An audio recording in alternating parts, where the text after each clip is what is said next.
भीष्म पितामह सरशैया पर लेटे हुए थे।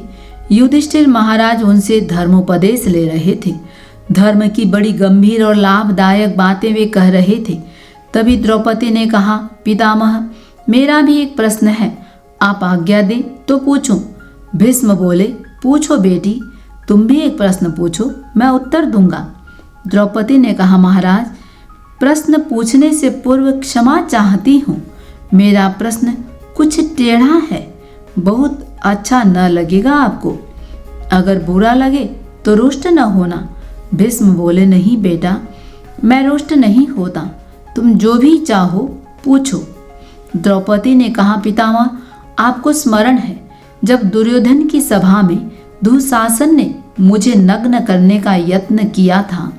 मैं रो रही थी, चिल्ला रही थी, आप भी वहां उपस्थित थे। आपसे भी मैंने सहायता की प्रार्थना की थी। आज आप ज्ञान और ध्यान की बड़ी बड़ी बातें कह रहे हैं। उस समय आपका यह ज्ञान और ध्यान कहाँ गया था? उस समय एक अबला का अपमान आपने कैसे सहन किया? उसकी पुकार को क्यों नहीं सुना? भीष्म बोले, तुम ठीक कहती हो बेटी। उस समय मैं दुर्योधन का पाप भरा अन्न खाता था। वह पाप मेरे शरीर में समाया हुआ था, रक्त बनकर मेरी नसों में दौड़ रहा था। उस समय मैं चाहने पर भी धर्म की बात नहीं कह सका। अब अर्जुन के तीरों ने उस रक्त को निकाल दिया है।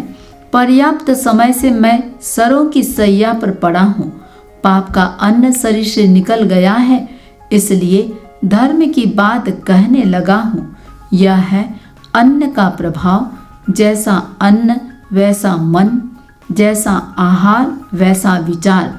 जैसा अन्न जल खाइए तैसा ही मन होय, जैसा पानी पीजिए तैसी वाणी होय।